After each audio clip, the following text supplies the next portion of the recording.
Ah, Ano natin? yung dami kong ano, dami Sige, kwento mo lang. Kumbaga ang una ko kasi nakuha yung injury ko sa balikat. Yung sa basketball, mga 2022. Tuloy-tuloy kasi ako naglalaro. Kumbaga, gumagaling siya. Gumagaling kaso Gumalik. medyo pahupa na siguro, nawawala pala yung ano. Siyempre, lalaro mo. Eh, siyempre sa basketball, baldugan yan. Hindi mo pwedeng hindi ka tapantayan dyan. Okay. Tapos nung last year, 2023, nagkamali ako ng ano, parang pag-angat kong gano'n, sumakit. May gumalaw, may tumunog ba? Wala naman. O Hindi parang ko- hyperextend lang. O ano? Ano Hindi ko pa- siya maano, Hindi pero mo- may tumunog nung ano ko. O yun, okay, sige. Ano Tapos pa? nung pag-ano ko siya, hanggang ngayon, tinry ko yung sa ano, Hindi na nawawala. nawala. Tapos, Eh, 2025 na eh. 2023 pa yun. tapos nung ano na, pag natutulog ako ngayon, pag di ako makapeso ng patagilid na ganun sa kaliwa. Kasi pag nadaganan ko, sobrang sakit.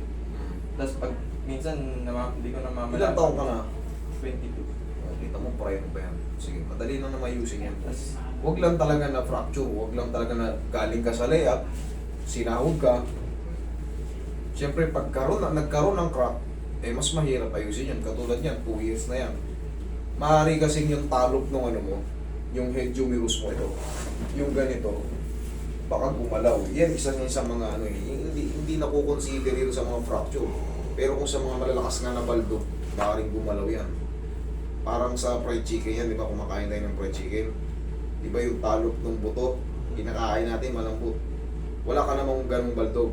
Baldog, ano lang yung mga... kumbaga banggaan. Bangga-banggaan, Kasi sa no? ilalim ako naglalaro, kumbaga talagang ganyan. Oo. Kaya pag nagbubuhat ako, May request. Kaya tinatanong ko lahat yung mga ano nyo. Siyempre, di ba, minsan, showtime tayo or layup, sabay biglang may tatakbo sa ilalim. Yun, yung mga, siyempre, makikwento nyo yan. Basta sa tanungan portion, sabihin nyo lang kung ano yung ano. Tapos ano ba yun? itong, kumbaga, buong katawan ko, sir, pag nakaupo ako, parang nangangalay, kunyari yan. Kasi hukot ako eh. Pag dumiretso akong ganun, wala pang 3 minuto, 2 minuto, yung parang buong katawan ko, buong likod ko. Nangangawit na. Nangangawit na. Okay, alam mo kung bakit? Yung disc mo compress na. Yung disc mo compress na. Kaya, sa kakalaro mo yan, siyempre idol, ang laki mo. Kada talon mo, kada bagsak mo, yanig. Nagkakaroon ng compression dyan. Ngayon, kaya nga, ikaw nga mismo, pag sinabi mo kinaroon mo, siyempre mako-compress. Bah, parang bumibigat yung pakiramdam ko. Kailangan mo rin kasi ng mga movement side by side para makarelease yung tinatawag nating compression.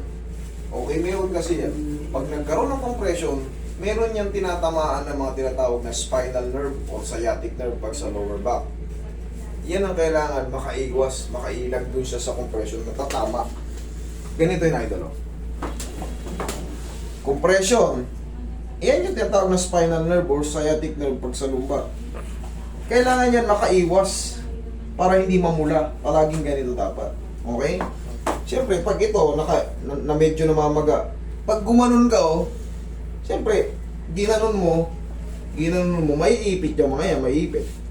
Kaya makakaramdam ka ng uncomfortable sa balakang mo. Ilang minuto lang, 2 minutes, 3 minutes pa. Parang bigat na kagad Minsan nga, sobrang sakit, parang di ako makatayo ng ano. Compression yan, discompression. Minsan parang naglalakbay, nakagano pa. Tapos pagtatayo ka pa, Sobrang sakit. Ayaw. parang gusto mo munang tapos pagtayo mo. Ay. Ibig sabihin, marami ka ng compression sa ano. Bata ka pa, idol. Prime mo pa to. Pero ma-avoid natin yan dahil bata ka pa. Tuturuan lang kita ng exercise mo bago maglaro. Kaya mo yan. Kumbaga, sisiw pa tong kaso mo eh. Hindi mo lang alam ang gagawin. Sa araw-araw na pumumuhay na, lalo pag maglalaro ka, malaki kayo, tayo ka. Roy, ewan mo kasi siya. Kita mo naman yung laking bata nito. Yung katawan, build ng... Harap ka sa akin. Diyan ka lang. Okay, relax ka lang. Okay, sige. Higa kang patagilid.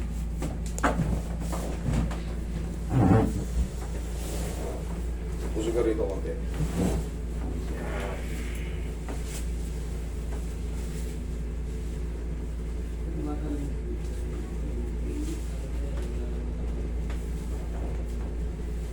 Kabilang side.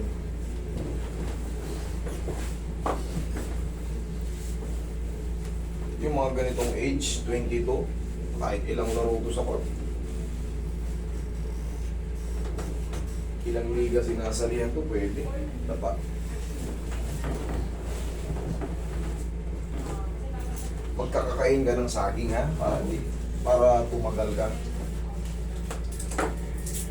Saging, bago ako maglaro, papak ka yan.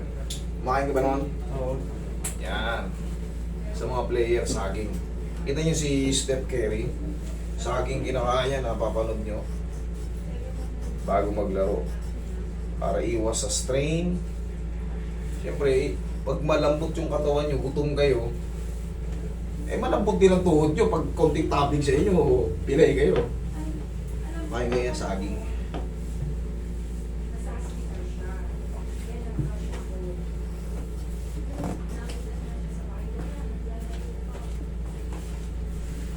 Par double edit mo yun ha. Double check mo yung na yun. Ano yun? Yari tayo. Yung sa kabila.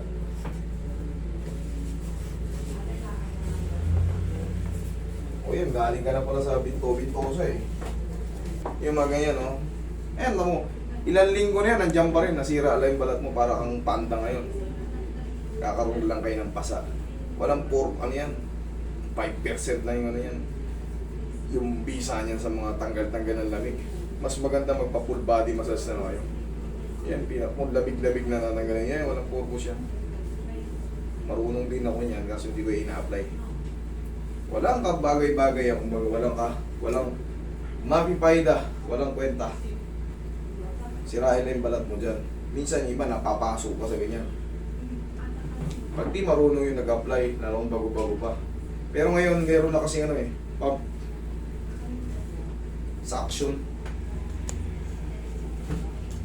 Dati apoy eh. Sa dami nang napasok, binan na yan sa Saudi.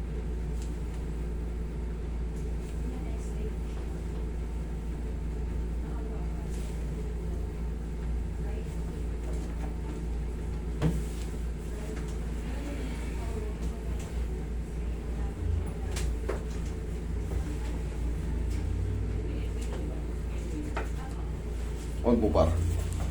Ito ginagamit ko sa araw-araw na pupugan. Ito kung gaano kalalaki mga pasyente natin.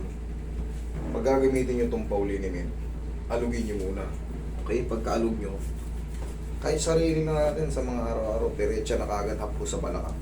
Alam mo kung bakit sa balakang? Yan ang palaging masakit sa atin. Kahit hindi tayo nagtatrabaho, tutulog-tulog lang tayo. Sa bawat araw-araw na lumilipas, pag umiidad tayo, balakang, binabalakang tayo. Konting maglaba lang tayo, maghugas ng plato. Kahit anong moves, balakang mahal sa atin. Okay? Kaya, walang aw sa pao, diretsong haplos ka. Okay?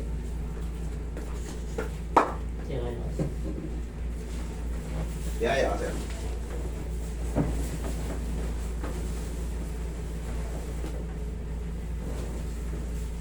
Sige, higa ka lang.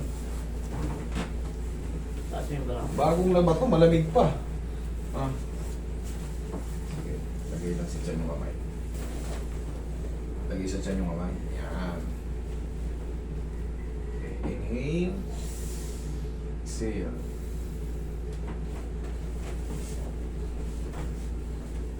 Diyan ka muna. Ngayon, mararamdaman mo yung balakang mo. Pag umupo ka ng ganyan, pwede mo na siyang biglayin. Tsaka yung pag gumaganyan ka, may matitira lang dyan. Ano yung matitira? Yung parang pinaka-mild trauma. Hindi kasi yan 0-0 talaga. May maiiwan dyan siguro mga 3% or 5% sa 100%. Tapos, sa bawat araw ng mga movement mo, upo ka muna. Siyempre, hindi mo naman maiiwasan maglaro. Siyempre, player ka eh. Kada gising mo sa umaga, tayo ka. 1, 2. Ito nga. 1, 2. Okay po. Tapos, pagsasamba ka na sa court, kayo yung Pauroy. Pag magsasamba ka sa court, tamay mo na rin tuhod mo ha. Ganyan-ganyanin mo lang oh. Ganyan-ganyanin mo lang. Ganyan-ganyanin mo lang. Hindi mo na kailangan yung di na ano. Kahit sa tuhod, ganyan-ganyanin mo lang. Kahit sa tuhod. Ganyan-ganyan yun na. Tignan nyo yung magiging difference. Ganyan-ganyan mo lang. Kahit di kayo marunong mag-massage, basta ganyan-ganyan mo lang. Painitin mo lang yung balakang mo. Bakit? Kasi meron ng ano eh. Pag meron kang compression, automatic may muscle spasm. Paano tatanggalin yung muscle spasm o yung lamig-lamig? Ganyan lang. Sarilihin nyo lang. Baon ganyan. O. Huwag kang tumukod. Tayo kang mabilis. Pupong mabilis. O. Yung sinasabi mo kanina, paano yung pag ganyan o yung pag ganon? O. Tingnan mo, lumiyad ka ngayon ng ganyan. O. Ano? Anong pakiramdam? Mas okay. Okay, upo ka. So, okay na. Sabi ko sa'yo eh. Sa araw-araw na yung tinuro ko sa'yo, siyempre marami ka pang lalaruan na idol. Marami ka pang lalaruan para kondisyon kayo. Tsaka mga banggaan. Okay? Kondisyon tayo. Pre, basketball yan. Kung malaki ka, may mas malaki pa sa'yo. Siyempre, kumbaga, hindi. Sa basketball kasi, iba-iba height eh. Marami pang 7. Ay, wala naman 7-footer sa Pilipino eh. 6. 6'8". May naglalaro 6'8". Laki. Laki ng katawan. Mga nasa 6 ka, no? 6 flat.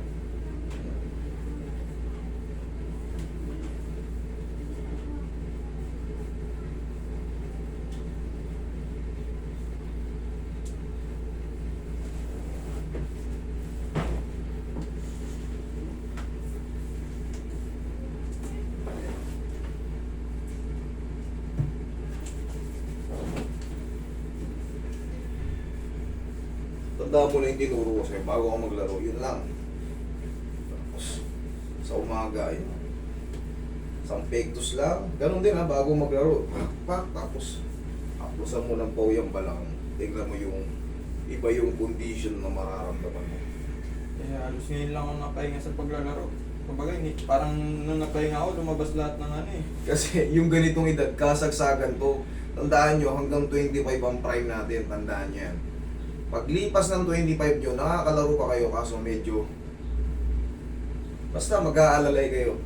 Isa pa, pagka nagkaroon ka na ng asawa o kaya jowa sa basketball, pag hindi pa kayo naglilibre, nakakalaro pa maayos yan.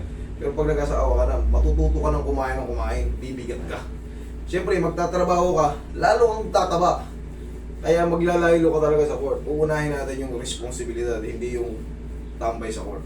Pero yung ganito, 22 pa ba, hindi ka pa wala ka mga anak, prime mo pa yan. Pakpakan talaga yan sa court kahit ilang laro.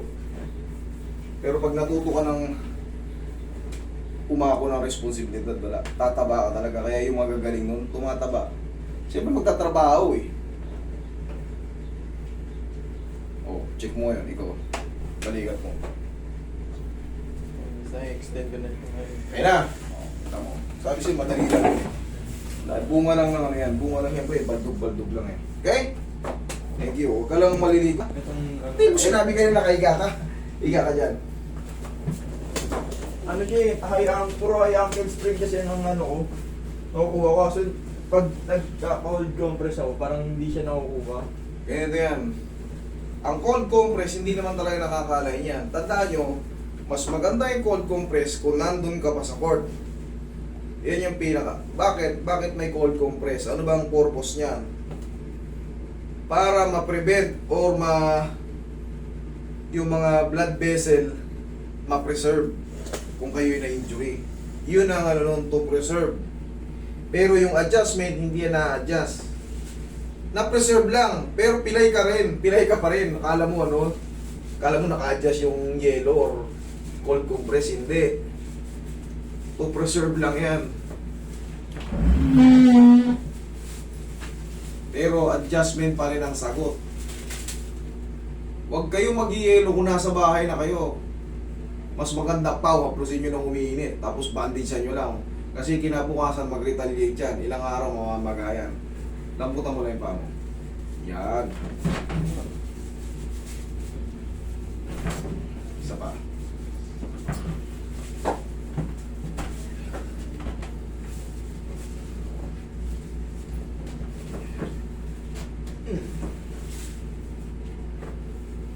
Ito mga haplos nyo sa mga pilay nyo.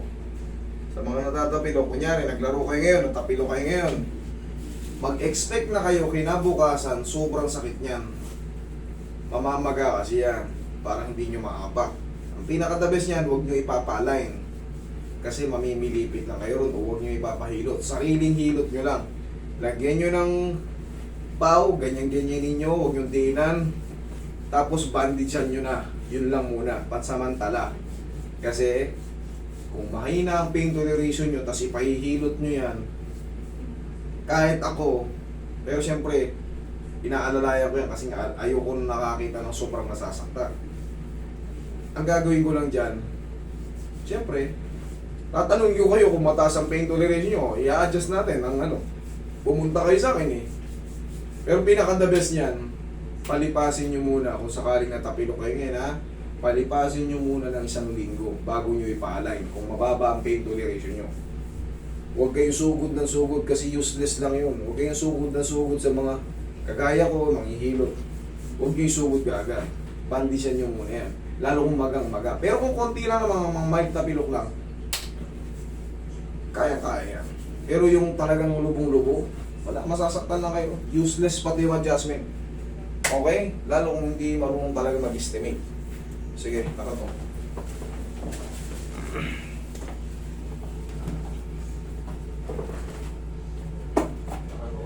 Nana. Okay? Sige. Sige bro.